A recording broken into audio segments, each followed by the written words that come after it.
آج اس مسئلے پہ ہم نے بات کرنی ہے، یہی مسئلہ آپ کو سمجھانا ہے اور پھر اجازت۔ ایک ہی مسئلہ، اور یہ مسئلہ بڑے غور سے توجہ سے آپ نے سماعت کرنا ہے۔ اور آپ میرے مزاج کو جانتے ہیں، نہ تو اساں سر لان والے مولوی ہاں تے نہ ادھر ادھر دی قصے کہانیاں سنان والے ہیں۔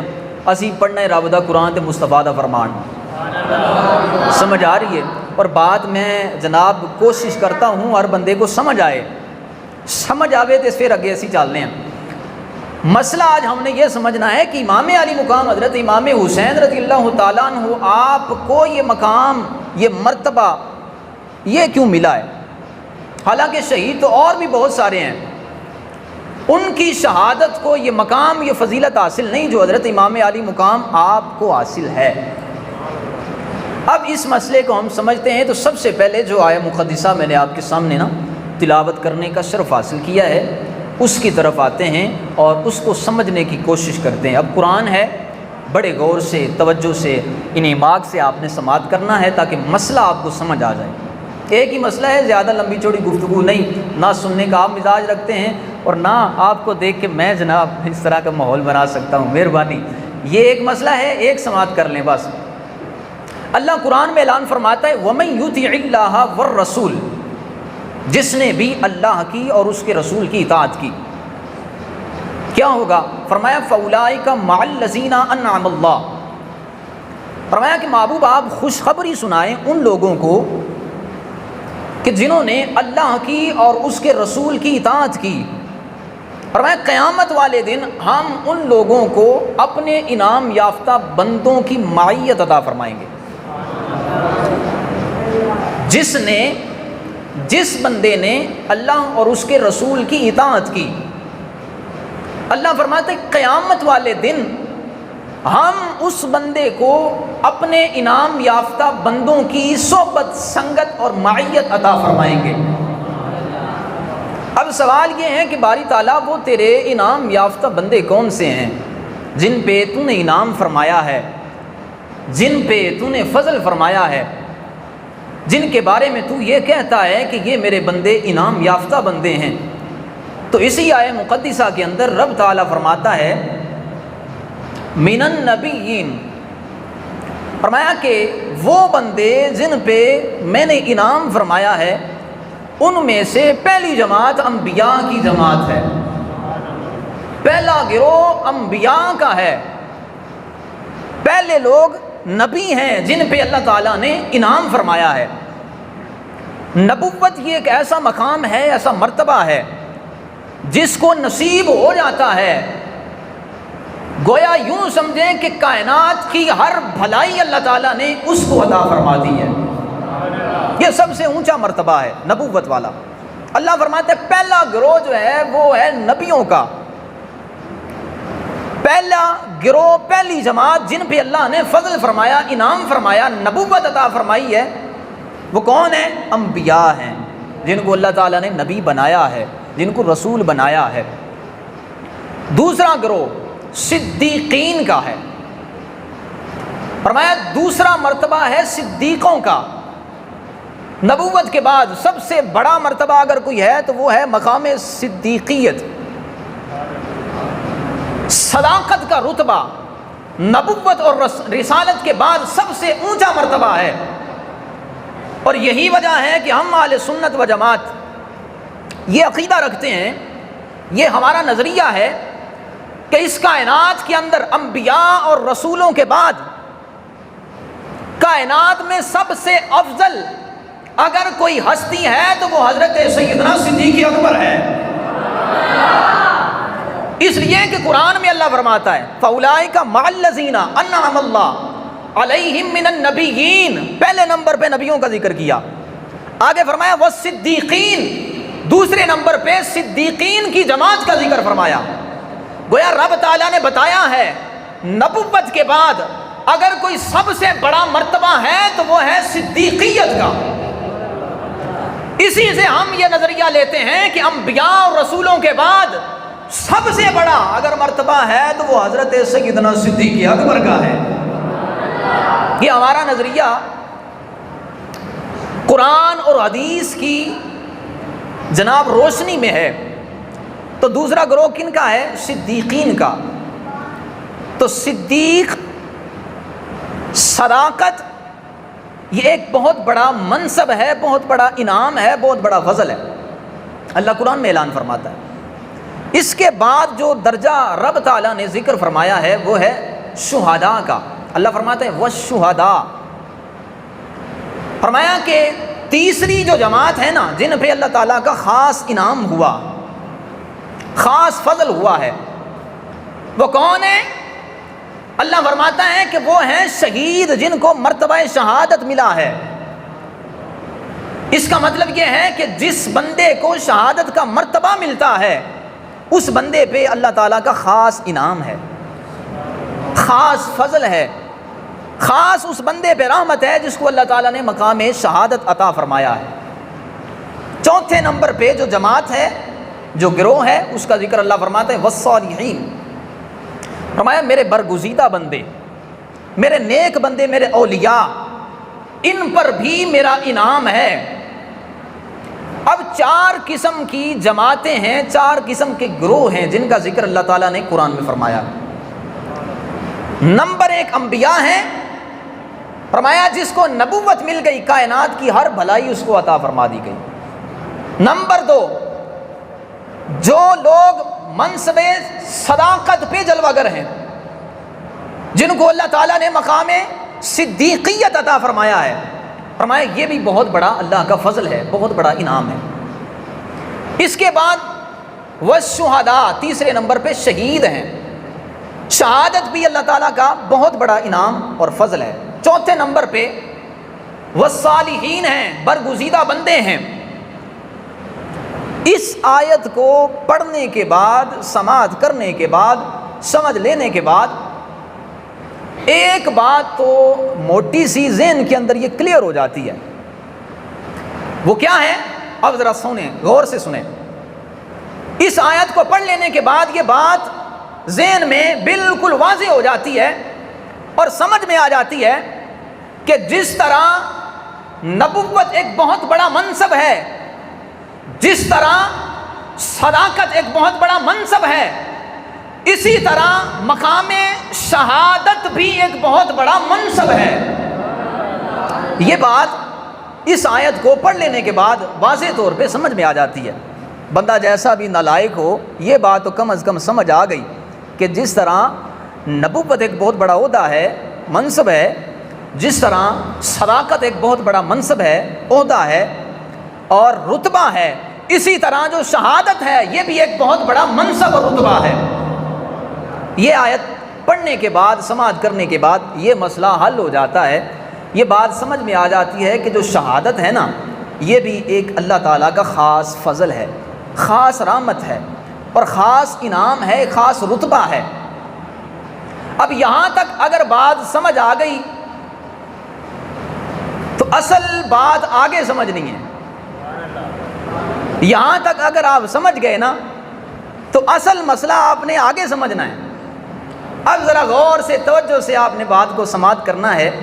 عرض کرنے کا مقصد یہ ہے کہ یہ آیت ہمیں بتاتی ہے کہ شہادت ایک بہت بڑا منصب ہے، بہت بڑا رتبہ ہے یا نہیں؟ نہیں بول دے پہ تو میں مسئلہ وچ ہی چھڑ دینا، رات پریشان ہو گے بستر پہ جا کے۔ بولو ذرا، شہادت ایک اعلیٰ منصب ہے، یہ قرآن کی آیت بتاتی ہے۔ سمجھ آ رہی ہے نا؟ شہادت ایک بہت بڑی نعمت ہے۔ اب یہاں پہ میں ایک نظریہ اور عقیدہ، جو ایک متفقہ عقیدہ ہے، وہ آپ کی خدمت میں عرض کرنا چاہتا ہوں۔ وہ کیا ہے؟ پوری امت اس بات پہ متفق ہے، پوری امت کا اجماع ہے، ساری امت یہ مانتی ہے کہ اللہ تعالیٰ نے اپنے محبوب کو اس کائنات میں سب سے افضل اور اعلیٰ عرفہ بنا کے کائنات میں بھیجا ہے۔ اس بات پہ کسی کا اختلاف نہیں ہے، سارے یہ مانتے ہیں کہ اللہ تعالیٰ نے اپنے محبوب کو ہر چیز سے افضل و اعلیٰ بنا کے اس کائنات میں بھیجا ہے۔ اور ہم یہ بھی تسلیم کرتے ہیں کہ اللہ تعالیٰ نے سابقہ انبیاء کو، اولیاء کو، صلحاء کو، شہداء کو جتنے انعامات عطا فرمائے، جتنے مراتب عطا فرمائے، جتنے مقام عطا فرمائے، جتنی نعمتیں عطا فرمائیں، رب تعالیٰ نے وہ ساری اکٹھی کر کے مصطفیٰ کی جھولی میں بھی ڈال دی ہے۔ وہ سارے انعامات اللہ تعالیٰ نے اکٹھے کر کے مصطفیٰ کی جھولی میں بھی ڈالے ہیں، اس لیے کہ اللہ تعالیٰ نے محبوب کو تمام لوگوں سے افضل و اعلیٰ بنایا ہے، کامل و اکمل بنایا ہے۔ یہ ہمارا نظریہ ہے، ہمارا عقیدہ ہے۔ اب ذرا سنیں، اس آیت پہ پھر آتے ہیں۔ اللہ فرماتا ہے کہ شہادت بھی ایک بہت بڑا انعام ہے، رتبہ ہے، ایک بہت بڑا منصب ہے۔ ہمارا نظریہ یہ ہے کہ نبی پاک علیہ الصلوۃ والسلام کو اللہ تعالیٰ نے کائنات کی ہر چیز عطا فرمائی ہے، یہ ہمارا نظریہ ہے، ہمارا عقیدہ ہے۔ اور یہ عقیدہ کہاں سے ہے؟ قرآن سے۔ قرآن اس بات کا شاہد ہے۔ قرآن کہتا ہے انا اعطیناک الکوثر، اللہ اعلان فرماتا ہے کہ ہم نے محبوب کو خیر کثیر عطا فرمایا۔ یہ آسان سا ترجمہ میں نے آپ کی خدمت میں عرض کیا ہے۔ اللہ فرماتا ہے خیر کثیر عطا فرما دیا۔ خیر کثیر کیا ہے؟ فرمایا کائنات کی ہر خوبی، کائنات کی ہر فضیلت، کائنات کا ہر حسن، کائنات کی رعنائیاں، کائنات کی خوبیاں، تمام کمالات اکٹھے کر کے اللہ تعالیٰ نے محبوب کو عطا فرما دیے ہیں۔ ہر کمال اللہ تعالیٰ نے اپنے محبوب کو عطا فرمایا، ہر خوبی اللہ تعالیٰ نے اپنے محبوب کو عطا فرمائی ہے۔ یہ ہے اس کا معنی انا اعطیناک الکوثر۔ یہ اللہ تعالیٰ کا چیلنج ہے کہ کائنات میں کوئی مرتبہ ایسا نہیں ہے جو اللہ تعالیٰ نے محبوب کو نہیں عطا فرمایا۔ پھر آئیں اس آئے مقدسہ پہ، اللہ فرماتا ہے شہادت بہت بڑا منصب ہے، بہت بڑا مقام ہے، بہت بڑا رتبہ ہے۔ اگر شہادت بہت بڑا مرتبہ ہے، رتبہ ہے، سورہ کوثر میں رب کہتا ہے کہ ہر رتبہ، ہر شان، ہر خوبی، ہر فضیلت ہم نے اپنے محبوب کو عطا فرمائی ہے۔ اب سوال یہ ہے کہ شہادت بھی تو ایک بہت بڑا مرتبہ ہے۔ ہم نے تو کہیں نہیں پڑھا کہ جنگ کے اندر نبی پاک علیہ الصلوۃ والسلام نے جام شہادت نوش فرمائی ہو۔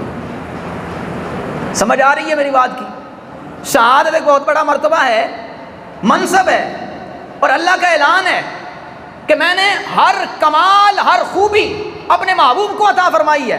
تو باری تعالیٰ شہادت بھی تو ایک مرتبہ ہے۔ ہم نے تو نہیں پڑھا کہیں پہ کہ نبی پاک علیہ الصلوۃ والسلام کسی جنگ میں گئے ہوں، وہاں پہ جا کے آقا علیہ الصلوۃ والسلام نے جام شہادت نوش فرمائی ہو۔ تو شہادت کا مرتبہ بھی نبی پاک علیہ الصلوۃ والسلام کو ملنا چاہیے تھا، بہت بڑا منصب ہے، رتبہ ہے۔ اور تو نے اعلان بھی کیا ہے کہ ہر کمال، ہر فضیلت میں نے اپنے حبیب کو عطا فرمائی ہے۔ اور دوسری بات یہ کہ اگر رب تعالیٰ اپنے حبیب کو شہادت کا مرتبہ عطا فرماتا کسی جنگ کے اندر، تو پھر قرآن کا ایک حکم غلط ہو جاتا۔ وہ کیا؟ اللہ نے اپنے حبیب سے یہ وعدہ فرمایا واللہ یعصمک من الناس، محبوب اللہ اعلان کرتا ہے کہ کوئی کافر آپ کو نقصان نہیں پہنچا سکتا ہے۔ یہ رب کا وعدہ، اللہ کا اعلان، محبوب کوئی بدبخت بندہ، کوئی لعین بندہ، دنیا کا کوئی کافر، کوئی منافق کسی جنگ کے اندر، کسی حالت میں محبوب آپ کو نقصان نہیں پہنچا سکتا۔ اللہ ہے نا آپ کی حفاظت فرمانے والا۔ کسی جنگ کے اندر اگر نبی پاک علیہ الصلوۃ والسلام بظاہر شہید ہو جاتے تو یہ قرآن کا یہ جو حکم ہے، اللہ کہتا ہے واللہ یعصمک من الناس، محبوب ہم ہیں آپ کی حفاظت کرنے والے، کوئی نقصان آپ کو نہیں پہنچا سکتا۔ ظاہر ہے شہادت ہوتی ہے جب لڑائی ہوتی ہے، کوئی نہ کوئی ضرب لگتی ہے، کوئی وار ہوتا ہے، زخم آتے ہیں، پھر بندہ شہید ہوتا ہے۔ تو اگر شہادت جنگ کے اندر مل جاتی تو قرآن کا یہ حکم جھوٹا ہوتا، قرآن کا یہ حکم غلط ہو جاتا۔ لیکن دوسری طرف سوال وہی ہے کہ باری تعالیٰ شہادت ایک بہت بڑا مقام ہے، بہت بڑا منصب ہے، اور تو نے اعلان کیا ہے، تو نے یہ فرمایا ہے کہ ہر فضیلت، ہر کمال میں نے اپنے حبیب کو عطا فرمایا ہے۔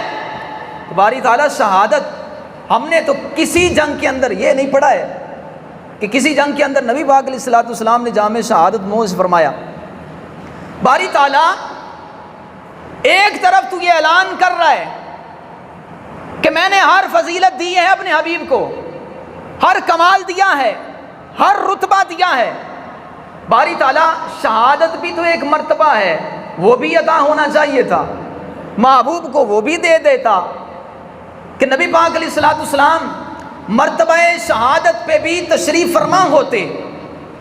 اللہ فرماتا ہے کہ بات یہ ہے، یہ جو میں نے وعدہ فرمایا نا، انا اعطیناک الکوثر، کہ محبوب ہم نے آپ کو ہر فضیلت عطا فرمائی، ہر کمال عطا فرمایا، ہر حسن عطا فرمایا، ہر چیز آپ کو عطا فرمائی ہے۔ اللہ فرماتا یہ بھی حق ہے، اس کے اندر بھی کذب کی گنجائش نہیں ہے۔ اور یہ جو کہا ہے نا واللہ یعصمک من الناس، کہ محبوب آپ کو کوئی بندہ بھی نقصان نہیں پہنچا سکتا ہے، یہ بھی حق ہے۔ باری تعالیٰ دونوں باتیں حق ہیں، تو مسئلہ اصل ہے کیا؟ ہم تو کنفیوز ہیں، ہم کس پہ عمل کریں، کون سی بات کو تسلیم کریں؟ تو رب فرماتا ہے اصل کے اندر بات یہ ہے کہ محبوب علیہ الصلوۃ والسلام کے ساتھ ہم نے وعدہ فرمایا کہ محبوب آپ کی ظاہری حیات کے اندر کوئی کافر بھی آپ کو نقصان نہیں پہنچا سکتا ہے، یہ ہم نے وعدہ کیا۔ اور دوسری طرف ہمارا یہ بھی اعلان ہے کہ ہم نے ہر فضیلت، ہر مقام، ہر رتبہ ہم نے اپنے محبوب کو عطا فرمایا ہے، اسی طرح ہم شہادت کا رتبہ بھی عطا فرمائیں گے۔ باری تعالیٰ وہ کیسے؟ فرمایا ظاہری حیات کے اندر کوئی بندہ مصطفیٰ کو نقصان نہیں پہنچا سکتا ہے، ہاں کربلا کے میدان میں مصطفیٰ کے جسم کا ٹکڑا، مصطفیٰ کے جگر کا ٹکڑا حسین ابن علی وہ شہید ہوں گے، ان کی جو شہادت ہوگی وہ در حقیقت مصطفیٰ کی شہادت ہوگی۔ فرمایا حسین ابن علی وہ در حقیقت مصطفیٰ کے جسم کے ٹکڑے ہیں، آقا علیہ السلام کے جسم کے جزو ہیں۔ حسین ابن علی نبی علیہ الصلوۃ والسلام کے جگر کے ٹکڑے ہیں، اور جسم کا جو حصہ ہوتا ہے نا، چاہے چھوٹا سا بھی ہو، اس پہ جو حکم لگتا ہے وہی حکم کل پہ لگتا ہے۔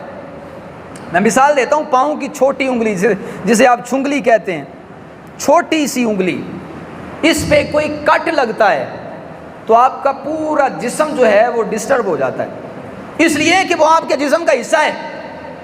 سر میں درد ہو تو بندہ کہتا ہے میں بیمار ہو گیا، اور میرے بھائی سر میں درد ہے، پورا جسم باقی تو ٹھیک ہے، آپ کہیں گے نہیں یہ جسم کا حصہ ہے، یہ جسم کا ٹکڑا ہے، اس میں درد ہے، گویا پورے جسم میں درد ہے، پورا جسم جناب وہ ڈسٹرب ہے۔ اسی طرح حسین ابن علی میرے مصطفیٰ کے جگر کے ٹکڑے ہیں۔ اللہ فرماتا ہے ظاہری حیات میں مصطفیٰ کوئی بندہ بھی آپ کو نقصان نہیں پہنچا سکتا، لیکن میدان کربلا کے اندر حسین ابن علی جو شہادت نوش فرمائیں گے وہ در حقیقت مصطفیٰ آپ کی شہادت ہوگی۔ اس لیے کہ حسین ابن علی جو ہیں وہ آپ کے جسم کے ٹکڑے ہیں، حسین ابن علی مصطفیٰ کے جسم کے جزو ہیں، آقا علیہ الصلوۃ والسلام کے جسم کے ٹکڑے۔ اس پہ میں ایک حدیث پیش کر دیتا ہوں تاکہ بات جو ہے وہ پختہ ہو جائے۔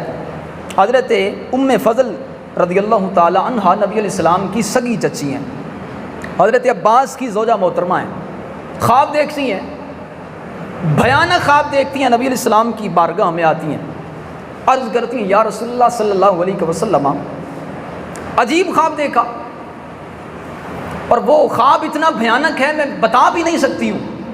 اب نبی علیہ السلام فرماتے ہیں کہ ذرا ہمت کر اور خواب بیان کر، دیکھتے ہیں کیا دیکھا ہے۔ حضرت ام فضل رضی اللہ تعالی عنہا آپ عرض کرتی ہیں یا رسول اللہ صلی اللہ علیہ وسلم میں نے خواب کے اندر یہ دیکھا ہے کہ آپ کے جسم کا ٹکڑا، کیا کہہ رہا ہوں، جسم کا ٹکڑا۔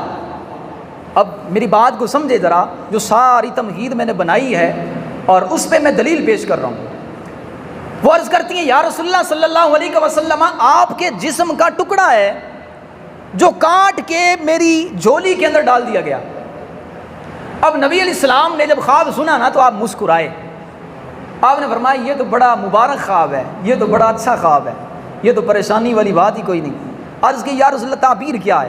نبی علیہ السلام فرماتے ہیں کہ اس کی تعبیر یہ ہے کہ اللہ تعالیٰ میری بیٹی کو، میری بیٹی فاطمہ کو ایک خوبصورت بیٹا عطا فرمائے گا، وہ بیٹا تیری گود میں آئے گا،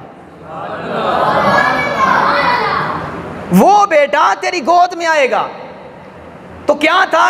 وہ عرض کرتی ہیں یا رسول اللہ میں نے یہ دیکھا کہ آپ کے جسم کا ٹکڑا ہے جو میری گود میں آیا۔ وہ کون تھے؟ جو حضرت ام فضل رضی اللہ تعالیٰ عنہا آپ کی گود میں گئے، وہ حضرت امام حسین رضی اللہ تعالیٰ عنہ تھے۔ اس کا مطلب یہ ہے کہ حضرت امام علی مقام نبی پاک علیہ الصلوۃ والسلام کے جسم کے ٹکڑے ہیں، جسم کے جزو ہیں، جسم کا ایک حصہ ہے۔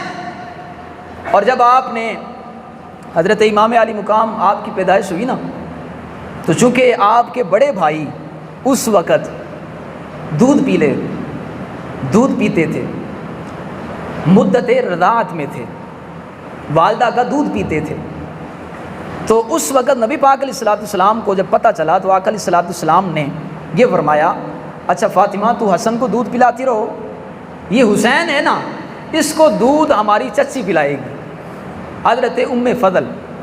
تو امام علی مقام کو جس بی بی نے دودھ پلایا ہے ان کا نام کیا ہے؟ حضرت ام فضل رضی اللہ تعالی عنہا، نبی علیہ السلام کی سگی چچی ہیں۔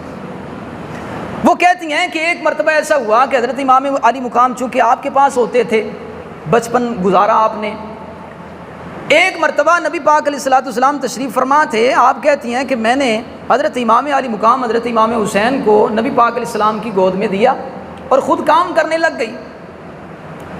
تھوڑی دیر کے بعد جب میں آئی تو میں نے دیکھا کہ آقا علیہ الصلوۃ والسلام حضرت امام علی مقام کو چوم رہے ہیں اور آنکھوں سے آنسو جاری ہیں، چومتے جاتے ہیں اور روتے جاتے ہیں۔ عرض کرتی ہیں یا رسول اللہ صلی اللہ علیہ وسلم حسین سے محبت آپ فرماتے ہیں لیکن آج رونے کی وجہ کیا ہے؟ آقا علیہ السلام فرماتے ہیں کہ میرے پاس ابھی جبریل آیا اور جبریل نے آ کے مجھے خبر دی ہے کہ محبوب آپ جس نواسے کے ساتھ محبت فرما رہے ہیں نا، آپ کی امت اسے شہید کرے گی اور میدان کربلا کے اندر یہ جام شہادت نوش فرمائیں گے۔ اور نبی علیہ السلام فرماتے ہیں کہ صرف اتنا ہی نہیں، حضرت جبریل امین نے میدان کربلا کی مٹی لا کے بھی وہ میری خدمت میں پیش کی ہے۔ حضرت جبریل امین نے میدان کربلا کی مٹی بھی نبی علیہ الصلوۃ والسلام کی خدمت میں لا کے پیش کی۔